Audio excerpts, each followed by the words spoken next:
Donc je vous laisse tout de suite la parole. Anne Peruels, donc enseignante à l'ANSEC, tu as un challenge, c'est de faire dire l'essentiel, la quintessence de ce que font ces personnes ici, en le moins de temps possible, parce qu'on on est vraiment, on a pris du retard sur le programme. C'est aussi pour vous garantir une salle pleine, parce que je pense que les estomacs grouillent, et que du coup, voilà, si on veut garder l'attention, mais je pense que tu vas y arriver, et je pense que pour connaître les orateurs ici présents, il n'y aura pas trop de difficultés. Merci beaucoup. Merci beaucoup, Majouline. Effectivement, c'est un petit peu ingrat d'arriver juste comme ça à l'heure de manger. Et puis voilà, mais on va y arriver parce que, en fait, on l'a vu depuis hier matin. En fait, il va falloir. On est sur un changement qui est initié au départ. Il faut le rappeler par le fait que on a une surconsommation et on exploite la planète et on la surexploite. Hein. On rappelle souvent l'exploitation de la planète correspond à 1,5 planète aujourd'hui, et donc il faut qu'on fasse des choses. Et pour faire ces choses, il y a un des leviers, c'est l'éco-conception. Et donc, on va essayer de voir un petit peu au niveau du textile et de la chaîne de valeur, comment l'éco-conception peut participer pour baisser l'empreinte environnementale des produits textiles et pour justement avoir quelque chose qui va durer dans le temps et qu'on va pouvoir continuer à vivre sur notre jolie planète. Donc, pour commencer, je vais introduire l'ensemble des participants qui vont pouvoir se présenter. On va commencer par Christelle, qui est directrice de la Gentle Factory. Voilà. Bonjour à tous, je suis ravie d'être ici parmi vous aujourd'hui. C'est un lieu qui a du sens pour moi, d'autant plus que Anne a été mon prof de chimie et que voilà, j'ai fait mes études ici. Sinon, à part ça, effectivement, j'ai eu la chance de pouvoir créer il y a 5 ans maintenant la Gentle Factory au sein du groupe Happy Chic. On est maintenant excubé et totalement autonome depuis quelques mois. Et la Gentle Factory est une marque française qui ose produire localement de façon responsable en utilisant des fibres biologiques, des fibres recyclées, en ayant recours à la production locale du tricotage jusqu'à la sérigraphie en passant par la confection et toutes les étapes de production. Et on a également recours à des entreprises adaptées pour favoriser la réinsertion professionnelle des travailleurs en situation de handicap. Merci Christelle. Donc, je laisse la parole à Camille Legal. Bonjour à tous, je suis donc Camille Legal et j'ai cofondé Fairly Made. Fairly Made, c'est une société de sourcing et de confection éco-responsable avec l'ambition donc de faire fabriquer les collections de grandes marques, de maisons et d'être capable en fait de donner vie à des vêtements bien conçus. Donc on travaille en filière avec des usines donc, de filature, de tissage, des unités de confection et des ateliers de teinture. L'objectif étant de produire des collections qui sortent en boutique parce qu'on croit, et ça c'est quelque chose de très important pour nous, on est optimiste et on croit qu'une nouvelle mode est possible aujourd'hui avec des bonnes valeurs et surtout une traçabilité totale sur l'ensemble des filières de confection.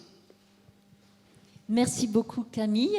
Donc Xavier qui a un autre profil. Bonjour. Encore. Bonjour, Xavier Jopin. Donc, comme Christelle, je suis issu de cette belle maison et j'ai eu la chance d'avoir Anne comme prof. C'était les belles années.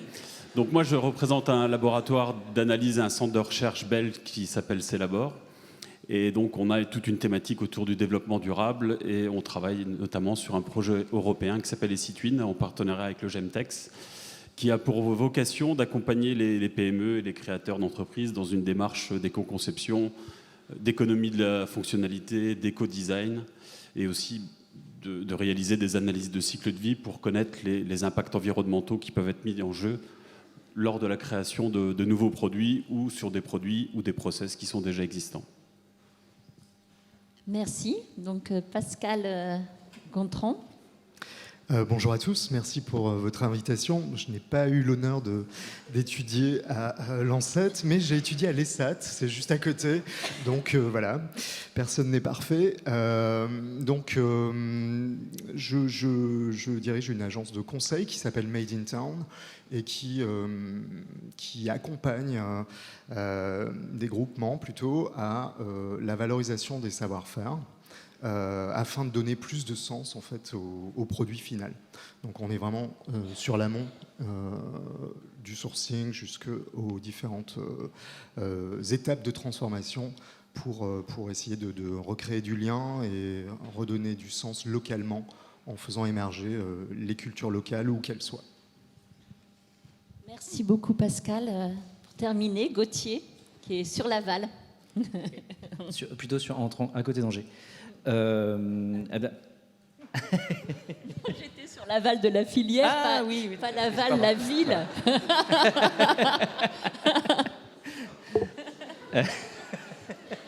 Elle a cassé mon intro, bon, c'est tout. Donc Gauthier, je suis responsable R&D au sein du groupe ERAM. Pour ceux qui ne connaissent pas le groupe ERAM, c'est une dizaine d'enseignes. Gémeaux, Bocage, Hero, Texto, je ne vais pas toutes les faire, je vais sûrement en oublier, j'en suis désolé. Tant sur le textile que la chaussure. Moi je suis issu de la formation ANSET, pareil, donc on est, on est en force. J'ai rejoint le groupe ERAM il y a 1 an de ça pour 2 raisons principales. La première, c'est qu'on a un pôle industriel et on a des sites industriels, on produit encore en France. Ça c'est l'histoire du groupe qui veut ça. La deuxième, c'est Change for Good. Alors j'aurai peut-être l'occasion d'en reparler peut-être en détail après. C'est une action assez transverse chez nous. L'objectif, c'est de définir des chantiers d'action autour de 3 axes. Nouveaux modes de consommation, nouveaux modes de fabrication et nouveaux modes de relation. Au travers de ça, j'ai rien dit parce qu'il y a beaucoup de choses derrière tout ça, parmi lesquelles des communautés autour de l'éco-conception en particulier. Ça pourrait concerner les nouveaux business models et des pilotes.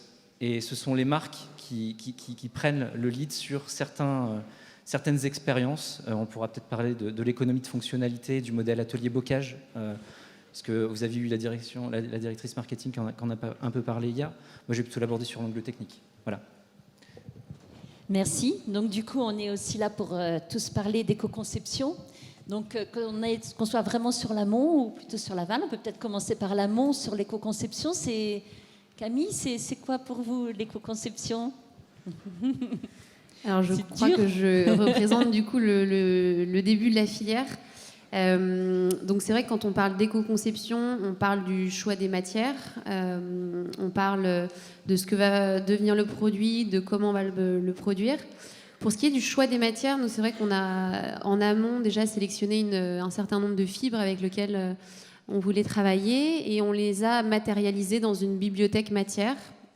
En fait, aujourd'hui, ce qu'on constatait, c'était que toutes les belles matières et les initiatives liées au recyclage ou à la culture organique de certaines fibres n'étaient pas forcément matérialisées et que si on voulait donner vie à des collections et que les marques le comprennent, que les acheteurs le comprennent, que les bureaux de style et les créateurs soient inspirés, il fallait rendre tangible l'ensemble de ces matières-là. Et donc nous, c'est vrai qu'on n'a pas des formations techniques comme c'est le cas ici. On avait voulu, de par nos expériences, donc Laure, mon associée, avec un profil plutôt dans des grands groupes de type H&M, And Other Stories, Maison Kitsune ou pour ma part en maison de luxe, donner vie à des belles matières et donc la désirabilité de ces matières-là, sous forme d'échantillons matières, de swatch, puisse inspirer directement les bureaux de style et les studios, et qui crée un vêtement, un point de départ de l'éco-conception avec cette bibliothèque de matière. Et pour l'amont de cette bibliothèque, donc c'est une bibliothèque qui représente les savoir-faire donc des tisseurs avec lesquels on travaille, mais aussi donc des filateurs qu'on a répertoriés avec lesquels on travaille, et des bassins de matières premières. Donc on parle de fibres naturelles, donc en culture biologique pour les fibres d'origine végétale, donc le coton, les éco-viscoses plutôt sur la traçabilité des forêts, et l'extraction de la pulpe qui est justement considérée en circuit fermé avec les agents chimiques qui sont ajoutés. Les matières recyclées, on parle de la laine, du cachemire ou du polyester, avec des procédés complètement différents, puisque quand on parle d'une fibre naturelle, c'est de l'effilochage et ensuite du recyclage de la filature et du tissage, ou la fibre synthétique où c'est 100% recyclé. Bref, en tout cas, sans rentrer dans le détail technique de toutes les fibres avec lesquelles on travaille, on a vraiment voulu, pour l'éco-conception, rendre désirables ces matières-là. Merci. La désirabilité, c'est peut-être aussi un des facteurs qui vous ont engagé sur l'approvisionnement de la laine ou... Oui, alors effectivement, on accompagne au travers des différents clients des problématiques différentes autour des colorants naturels ou en ce moment beaucoup autour des filières de laine françaises en particulier, mais je dirais que la problématique est la même pour l'Europe de façon générale, puisque nous avons énormément d'élevages qui sont développés. Et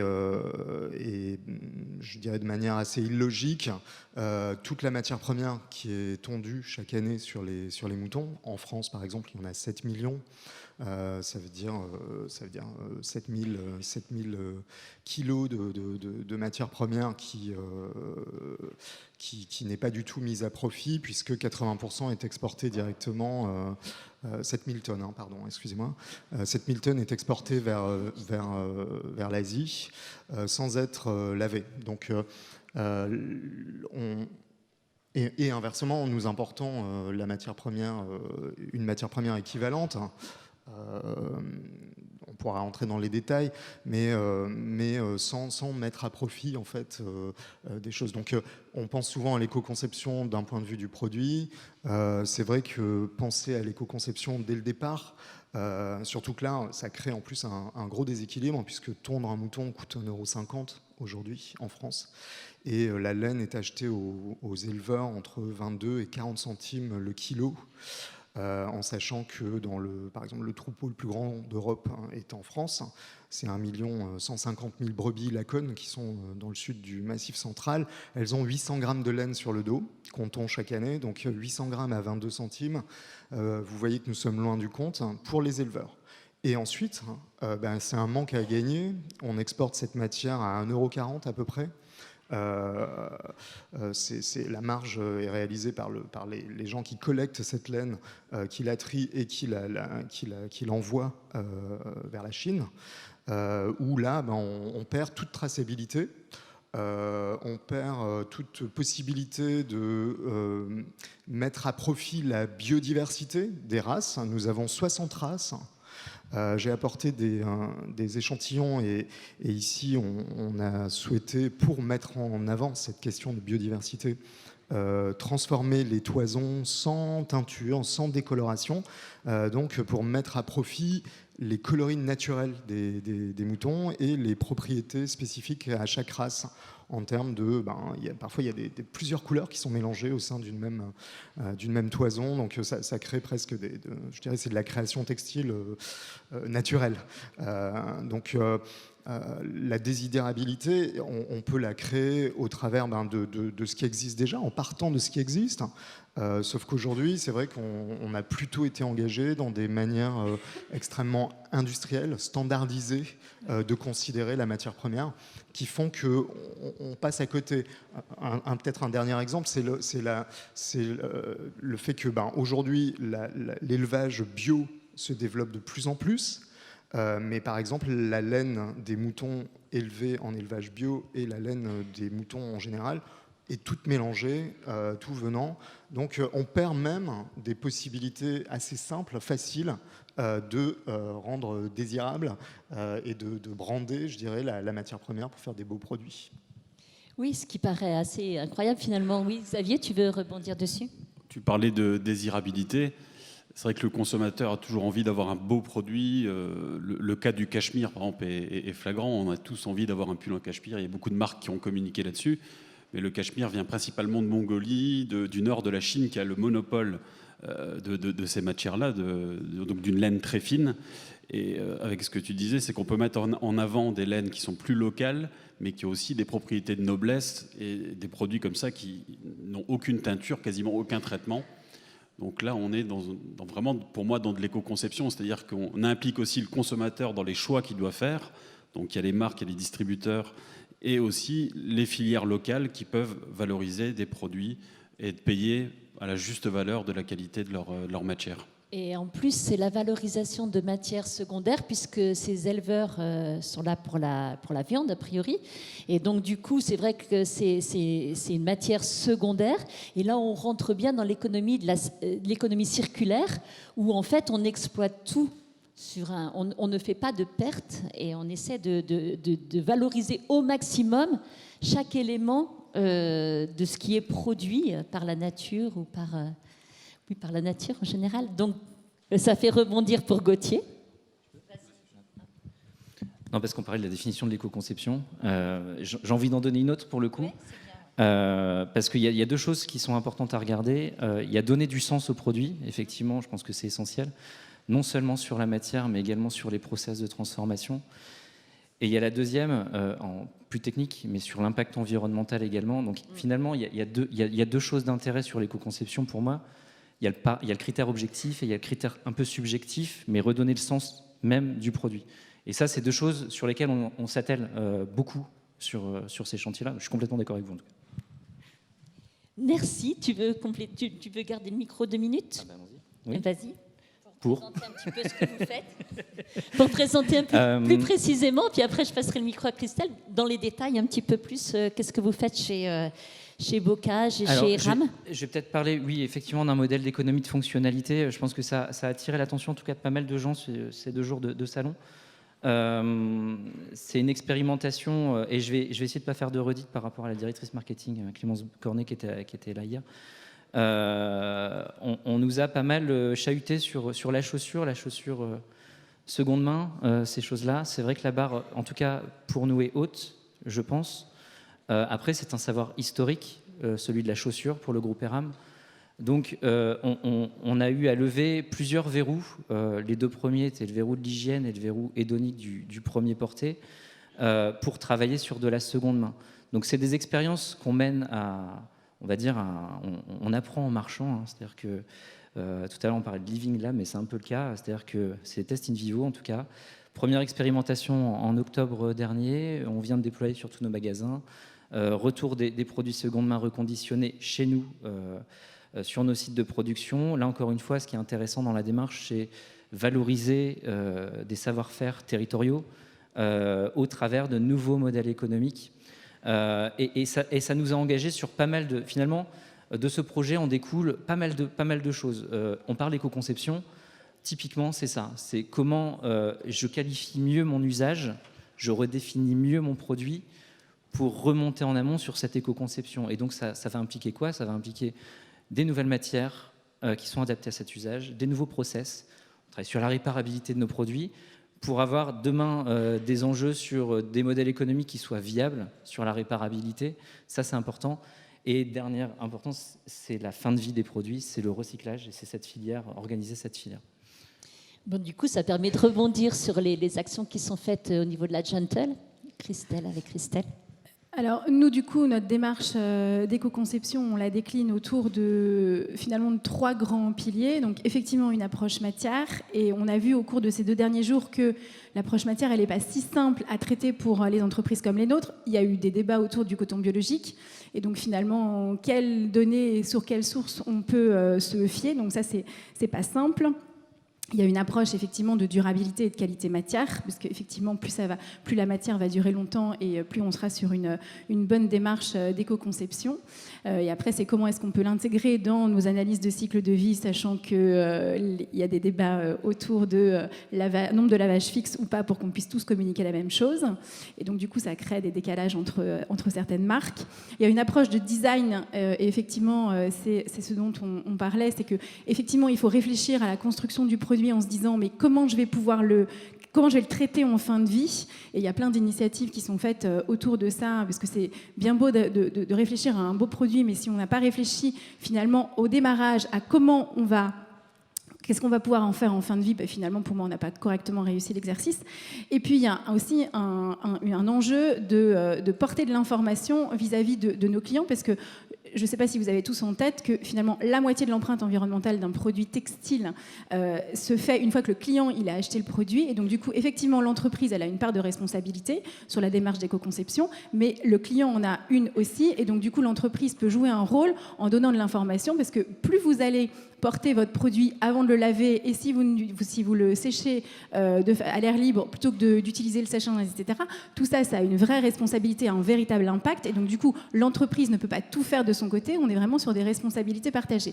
Et donc du coup, c'est effectivement autour de ces 3 piliers comment nous, au niveau de la Gentle, on réussit à donner de l'information, et on est perfectible, on a encore plein d'axes de progrès à mettre en place. Et comment est-ce qu'aussi on peut s'améliorer au niveau du design sur la réflexion de fin de vie du produit, qui sont des chantiers que nous avons en réflexion en ce moment.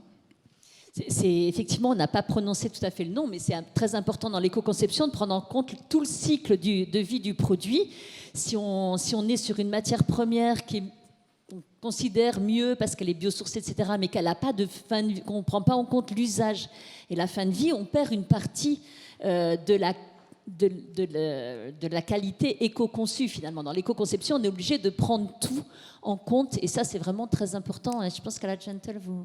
Et un dernier point sur lequel, du coup, j'ai pas assisté, c'est pas de performance sans mesure. Et donc, du coup, il y a un moment donné où on ne peut pas se dire qu'on fait de l'éco-conception si on n'a pas un outil de mesure, quel qu'il soit, parce qu'on peut faire des choses qui seraient totalement antinomiques avec la responsabilité environnementale.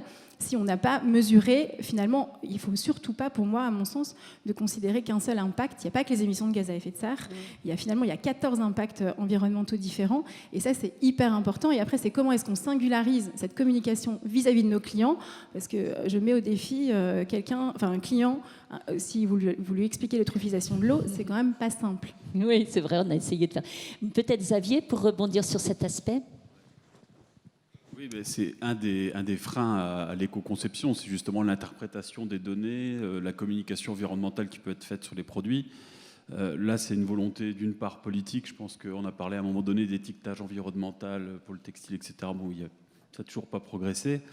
Il y a le côté communication vers le grand public. C'est vrai qu'expliquer des impacts, bon, tout le monde connaît le CO2 équivalent pour les voitures, etc. Mais c'est peut-être pas l'impact le plus pertinent pour le textile quand on compare de la laine avec du polyester.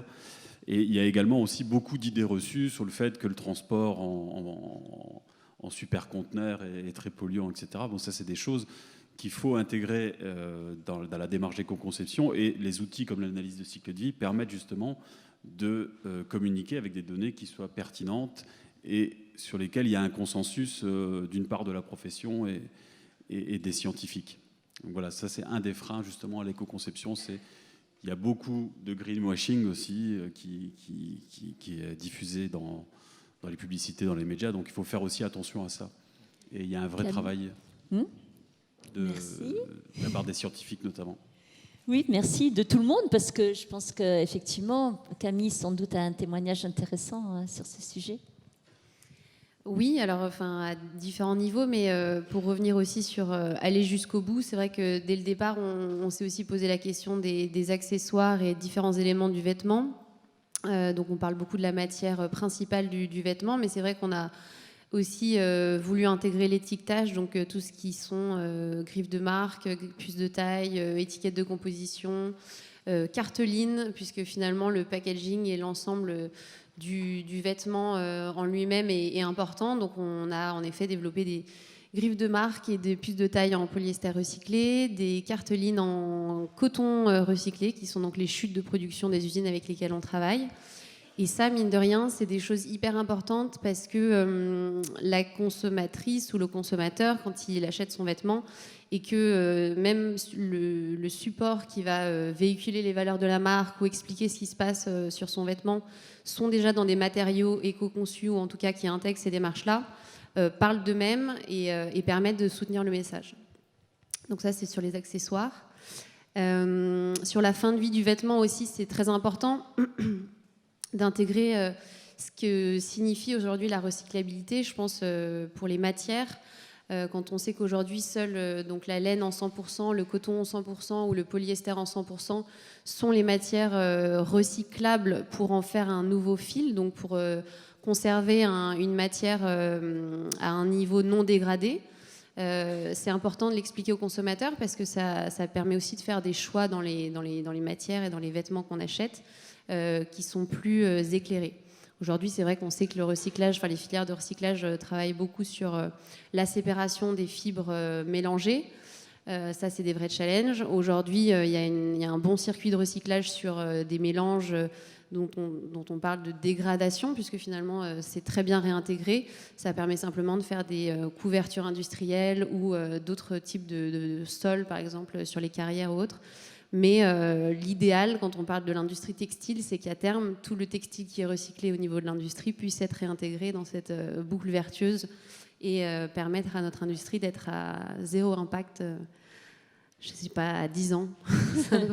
Oui, c'est le rêve de tous, hein, de refaire de la matière première avec la matière en fin de vie. Qui veut prendre peut-être Pascal qui peut rebondir sur ça. Peut-être pour rebondir, c'est vrai qu'on s'attarde beaucoup sur comment éco-concevoir un produit. Comme Christelle le soulignait tout à l'heure, c'est pas facile pour une marque de remonter jusqu'à l'amont et d'avoir une traçabilité globale. Je crois qu'il est important également d'essayer d'imaginer d'éco-concevoir des filières, c'est-à-dire d'éco-concevoir des liens entre différentes entreprises qui ne sont pas toujours faciles à mettre en place pour un acteur qui est un des chaînons qui va pouvoir maîtriser ses propres approvisionnements, mais difficilement au-delà, et qui va pouvoir maîtriser, ou en tout cas transmettre un maximum d'informations vers ses clients, mais il est difficile d'avoir une vision globale et surtout de pouvoir permettre à différents acteurs qui ont des cultures parfois très différentes, je pense aux éleveurs d'un côté, qui vont se retrouver sur un territoire hyper rural, avec des enjeux qui leur sont complètement propres, au milieu des industriels engagés sur des phases de transformation qui eux-mêmes doivent répondre à leurs propres caractéristiques et à leurs propres problématiques. Et ensuite, le monde justement des marques et de la création qui va pouvoir mettre en forme tout cela sans forcément avoir le bon langage pour toujours dialoguer ou comprendre ce qu'on lui aura dit avant. Et on se rend compte au travers de la filière de laine, même si la matière est entièrement biodégradable dès le départ, si c'est une matière qui ne demande aucune énergie particulière pour la produire, puisqu'elle pousse naturellement sur le dos des moutons, et que pour leur bien-être, on doit la récupérer. Après, toutes les phases de transformation, je dirais que à chacun à son niveau, chaque acteur, chaque chaînon, à mettre en parallèle et à mettre d'accord, je dirais, avec le chaînon et lui faire des choses qui vont être en accord total avec ce qui s'est passé avant et ce qui va se passer après, c'est là où je trouve que ça devient complexe en fait de créer du lien et du dialogue. Ouais. Oui, toute cette chaîne de valeur qui est très compliquée dans le textile. Et effectivement, quand on parle de fibres, on ne peut pas parler de fibres sans parler des traitements qu'il va y avoir derrière, comment on va les filer, comment on va les tisser, etc. Et on est obligé de prendre en compte tout globalement, et alors que les acteurs sont très différents. Et ça, c'est pas facile, oui. Gauthier, tu as sans doute... je vais prendre la voie de la chaussure, en fait. Mais je suis d'accord sur le textile. Sur la chaussure, c'est la même chose. On est peut-être à quelques marches encore avant, c'est pas un jeu de mots, mais je trouve qu'il manque de porosité, effectivement. Aujourd'hui, on a besoin aussi de porosité.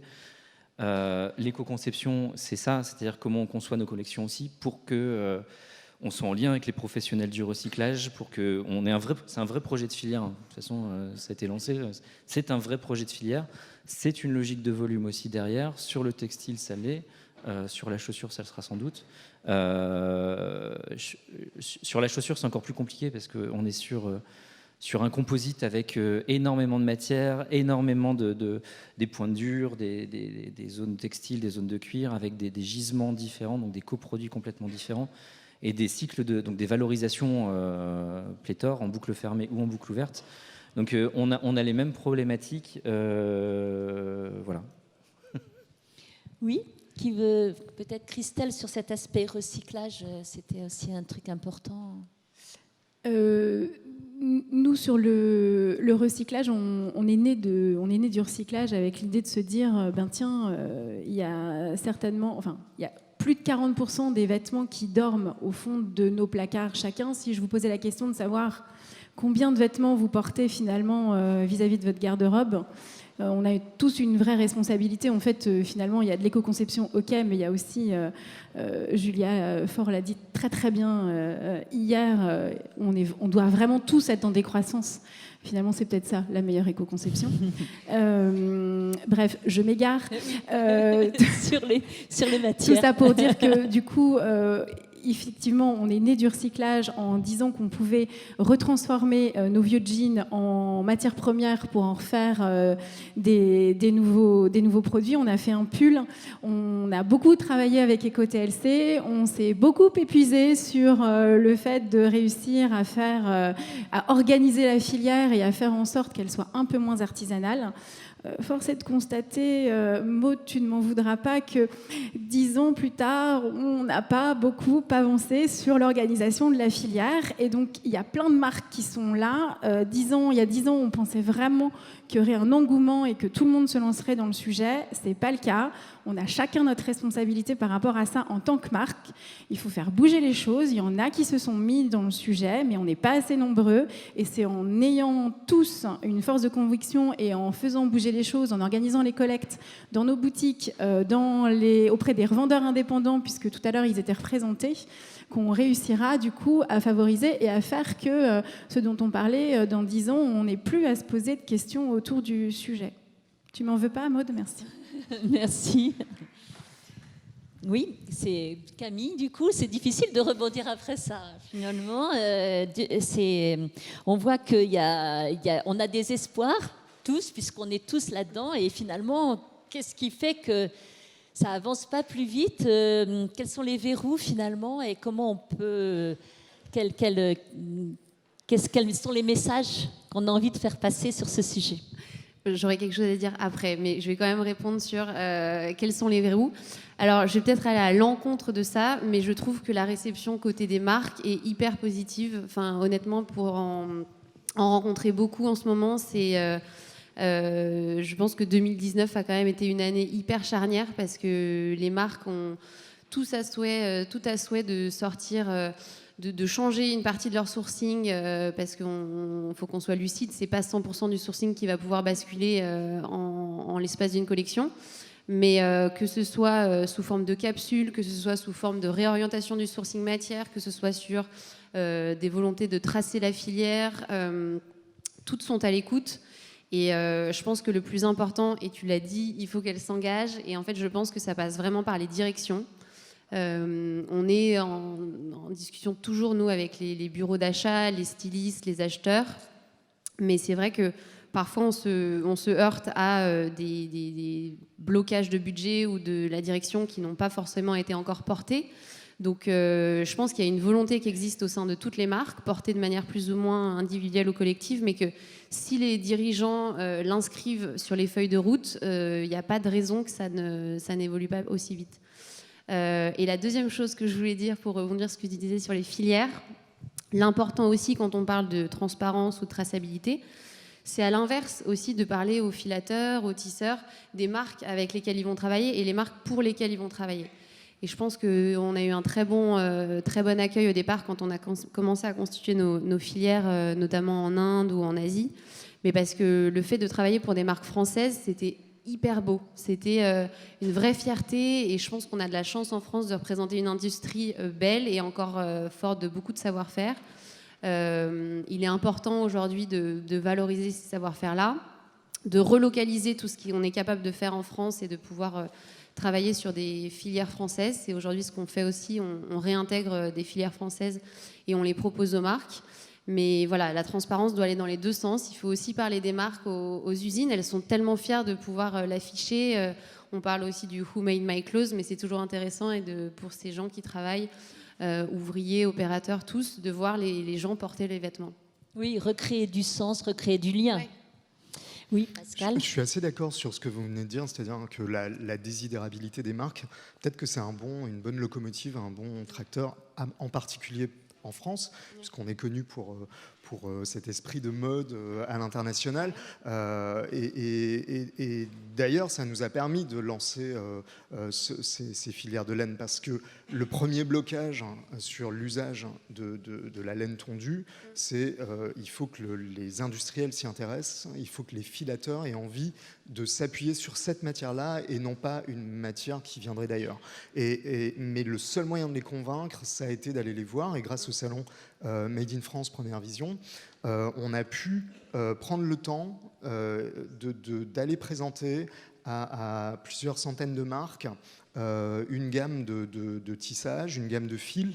Gauthier pour le groupe Eram a participé, puisqu'on a cette chaussure, tu pourras en parler sans doute mieux que moi, mais nous avons rassemblé début avril 68 marques et créateurs qui chacun ont réalisé des prototypes, et dont certains, donc on avait plus de 130 prototypes, des vêtements, des accessoires, quelques pièces de décoration, mais comme on est plutôt sur l'univers de la mode, on était plutôt autour de l'habillement de la personne. Ces 130 prototypes, certains sont déjà en collection. Le Slip français vient de lancer une production de pulls made in France à partir de la laine mérinos d'Arles en grande quantité. Donc on arrive à atteindre, à décoller un petit peu du traitement artisanal grâce à des acteurs qui, attirés par l'idée que les marques allaient les suivre, ont accepté. Donc je pense à la filature du parc qui est très engagée sur le recyclage et qui s'est engagée à nos côtés sur ce projet, et qui a développé une collection de fils pour cela. Oui, toute la filière, toutes les marques, les grandes marques, enfin les marques à tout niveau, pas seulement les marques de très haut de gamme, tout type de marque qui peut être impliqué. Je vais rebondir sur, effectivement, pour développer sur le produit. La décroissance, tout à l'heure, je suis complètement en phase. Les modèles d'économie de fonctionnalité, et notamment le modèle de location, c'est un peu l'ambition d'éviter de travailler sur la surconsommation, de voir comment on peut faire profiter sur le plus long cycle d'usage nos produits. Donc ça pose les questions d'éco-conception. Ce qui est assez rigolo dans cette expérience, c'est qu'on a eu des usages complètement différents de ce que l'on attendait, de ce qu'on pensait avoir, sur des engagements clients finalement. Et c'est ça, l'une des remarques, c'est qu'on a engagé le client aussi dans cette démarche sur le bon usage du produit. Donc il y a cette approche pédagogique qui est intéressante, et le bon entretien du produit, parce que on pourrait débattre, je pense, des heures sur la perte de la valeur du produit aujourd'hui, d'où ça vient, quelle valeur a le produit réellement. Mais finalement, l'usage qu'on en donne aussi, et des règles de bonne conduite par rapport au bon usage du produit, ça en fait partie. Et ces modèles d'économie de fonctionnalité, c'est des choses qu'on découvre en même temps pour avoir vraiment cette approche pédagogique. Et c'est ça qui est intéressant. Je voulais rebondir également sur le sujet, mais alors je vais peut-être un peu évoquer le sujet de traçabilité du coup, donc je ne vais pas trop en parler. Ouais. L'approche pédagogique qu'on a vers les sous-traitants, elle est essentielle. Je suis d'accord de parler de la démarche. On a deux autres points, parce que nous, on a lancé au niveau groupe. Je ne vais pas parler de l'approche textile, parce qu'on a une marque Gémeaux qui travaille sur la traçabilité, notamment sur le textile. Plutôt de la chaussure, on lance ces démarches-là au travers de questionnements d'opérateurs en N-1, ainsi de suite. Il y a plusieurs problématiques. La véracité des réponses, ça en fait partie. Et donc, cette approche pédagogique est intéressante, parce qu'il faut expliquer finalement cette démarche, pourquoi on fait ça, qu'on n'a pas envie forcément de chanter cet opérateur en N-1 au détriment de l'opérateur N-2. Savoir s'il a la bonne réponse également, ça c'est important. Alors on pourrait discuter, parce que il y a plein d'hypothèses qu'on peut faire. Après, il y a le cas théorique, il y a le cas pratique, et bien souvent, c'est pas évident.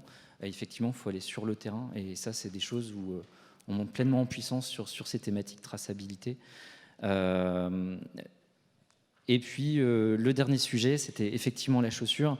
Alors moi, c'est des sujets qui me tiennent à cœur, effectivement, parce qu'on a lancé la démarche sur un de nos sites industriels d'être Origine France Garantie depuis la fin de l'année passée. c'est des choix qui auraient peut-être pas, alors je vais peut-être m'avancer, mais c'est des choix qui auraient peut-être pas été pris il y a quelques années de ça, notamment parce que le consommateur aussi ressent plus l'envie d'avoir ce genre de...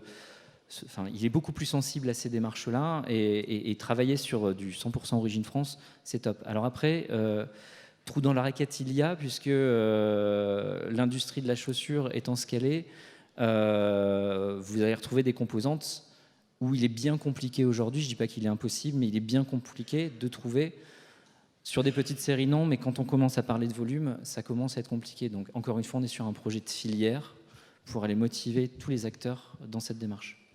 Et justement, à propos de motiver plusieurs acteurs, peut-être que Xavier peut parler un petit peu, parce qu'on voit effectivement que tout est en train de changer très vite, et depuis 1 an ou 2, il se passe beaucoup de choses, comme l'a dit Camille.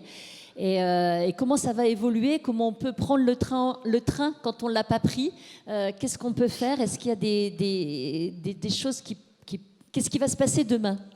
Mais comme on disait, c'est vrai qu'il y a une tendance forte justement des consommateurs à avoir des produits, traçabilité, des made in France, etc. Mais c'est aussi la volonté des dirigeants des entreprises de produire des produits qui soient éco-conçus. Et donc nous, on mène une démarche au sein du projet SITwin d'accompagner les entreprises, d'accompagner les dirigeants justement à changer leur modèle économique et à adopter des modèles qui sont plus dans l'éco-design, dans l'économie de la fonctionnalité, pour transformer des produits en services. Et ça rentre tout à fait dans votre démarche. Et également accompagner les entreprises à mieux comprendre les impacts environnementaux, à communiquer vers le grand public.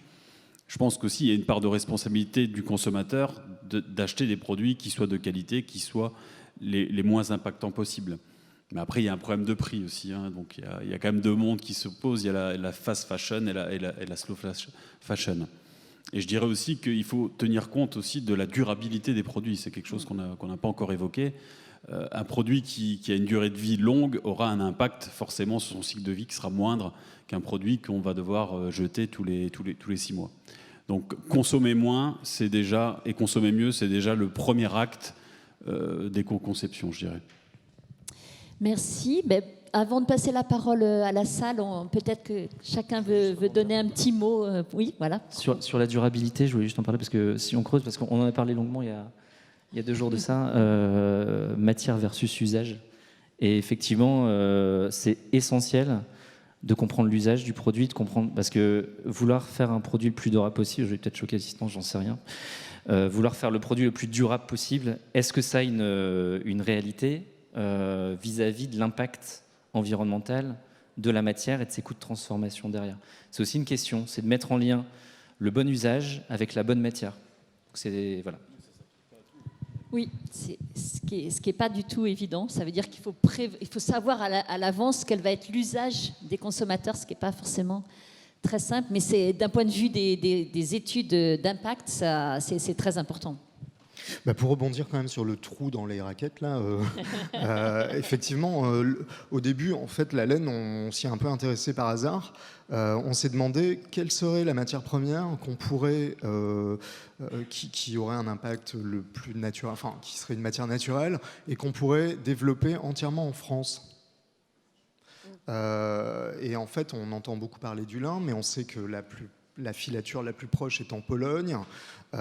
Et je me suis rendu compte très vite que pour la laine, on est au dernier moment. C'est-à-dire que 2 filatures ont fermé l'an dernier, il n'en reste plus que 5. On a déjà perdu tout le procédé de filature peignée. Il ne reste plus que la filature cardée en France. Il ne reste plus qu'un seul lavage en France qui est semi-industriel à Saugues, près du Puy-en-Velay. On a encore en proche Europe, en Italie, en Belgique, en Espagne, des solutions de transformation possibles sur le lavage, sur la filature, mais on est au dernier moment. C'est-à-dire que si on veut ne pas perdre le savoir-faire, les outils, les infrastructures, la connaissance, le réseau, c'est maintenant en fait. Sur la laine, en tout cas, c'est maintenant. Sinon, ça sera comme les matières où là maintenant il va falloir reforcer si on veut. Je sais qu'il y a des, sur le lin bio notamment, il y a des volontés de réindustrialiser en France et de relocaliser, mais ça coûte beaucoup plus cher, on le sait, et tout ce qui disparaît est beaucoup plus difficile à relocaliser, alors que là c'est vraiment encore le dernier moment où on peut garder une source d'éco-conception qui en plus fait du sens au niveau de la société, en créant du lien, encore une fois, je le disais tout à l'heure, entre les acteurs les plus reculés dans la montagne, qui vont faire paître leurs moutons l'été dans les alpages, qui redescendent, et notre monde, je me considère côté urbain, le monde de la création, avec ce que vous disiez tout à l'heure des marques et de l'attractivité des marques françaises autour de la mode. Là, on a un véhicule formidable, mais c'est maintenant, quoi. Il est urgent d'agir, c'est vrai qu'on le dit depuis 2 jours. Allez, si je peux Christelle. juste rebondir, il n'y a pas que la filière de la laine qui est Oui. concernée par cet enjeu-là. Finalement, c'est toute la filière textile. En France, réellement, il y a un véritable... là, on arrive avec nous, nos confectionneurs et toute la filière de fabrication, que ce soit nos tricoteurs, où on est sur des âges dans les personnes qui sont dans les usines, qui arrivent, qui sont proches de la retraite. Il y a un vrai enjeu de formation pour pouvoir ne pas perdre... Anne, du coup, je te regarde, mais finalement, il y a toute la filière qui est concernée. Et on est tous acteurs de ça. Oui, et ça, on l'a aussi dit ce matin, ça a déjà été dit, c'est vrai que la formation est essentielle pour pouvoir relocaliser toutes ces industries, et c'est pas du tout simple. On en arrive quand même à des fournisseurs qui auto-forment eux-mêmes dans leurs usines des nouveaux entrants avec les personnels qui sont sortants. Voilà. Ouais, j'avais discuté en Angleterre, c'est Marks & Spencer qui a décidé de mettre toute une partie de sa collection sur Made in UK. Et qui se pose justement cette question, comment reformer alors que ce n'était pas formé. Donc effectivement, il y a des mots qui sont en train de se créer autour de ça. Il y a aussi l'action d'Annick. Et puis nous, on essaie au niveau d'ingénieurs, nos ingénieurs n'ont pas pour vocation de savoir régler les machines, mais effectivement, il faut aussi qu'il y ait des cadres qui puissent venir. Et ça tombe bien parce que je voulais faire une annonce pour dire que j'ai vu vraiment un changement dans la formation, dans les ingénieurs conformes. Aujourd'hui, il y a 10 ans, les ingénieurs conformaient, ils voulaient aller dans les entreprises de distribution, ça leur paraissait génial de travailler dans la mode, etc.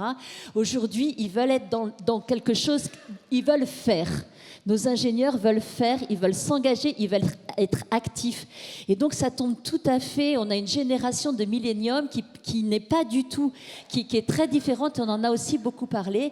Et je pense que ça, c'est aussi très porteur d'espoir parce que on voit à quel point, quand je fais mon cours sur le développement durable, pour les sensibiliser, ou quand ils ont des cours de textile pour apprendre ce que c'est que la filature dans le détail, ce que c'est que le tissage, ils sont vraiment engagés là-dedans. Et j'ai quand même beaucoup d'espoir sur l'avenir de nos étudiants en relation avec l'avenir de la filière. Alors pas seulement chez nous, bien sûr, hein, je parle pour nous parce que je le connais, mais j'imagine que c'est comme ça dans les autres filières de formation du textile en général. Voilà.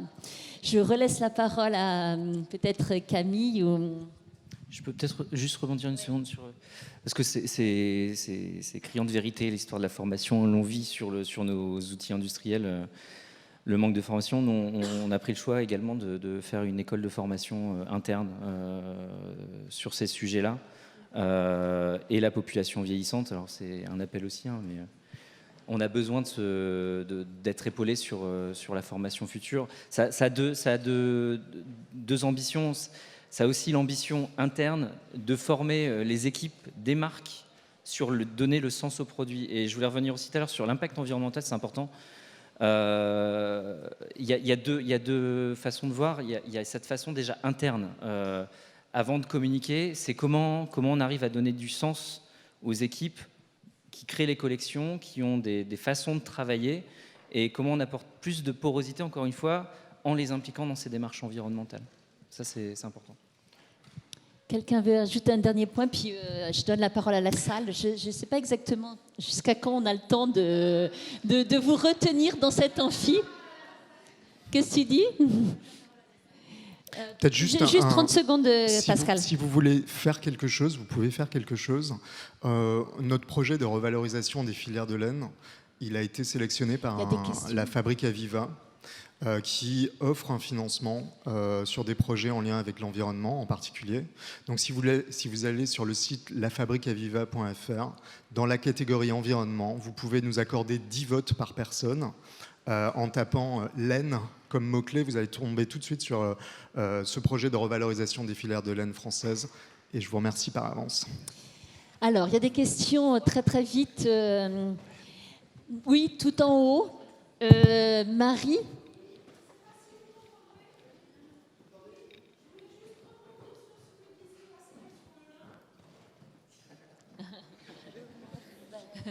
Oui, Pascal, puisque tu as cité le lin, je voulais juste rebondir sur le fait qu'on avait la chance d'avoir une filière lin européenne, que le lin il pousse tout près d'ici, entre Caen et Amsterdam, et qu'on a quelques filateurs européens encore, et qu'on a évidemment très à cœur de les soutenir et de valoriser cette production locale, alors certes pas française, mais quand même proche.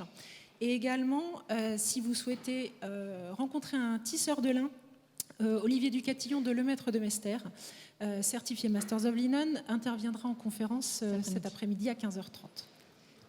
Merci. D'autres commentaires? Voilà, il y a un petit mot de la fin. Écoutez, finalement, on voit. Merci beaucoup à tous les intervenants d'avoir pu partager cette expérience très riche.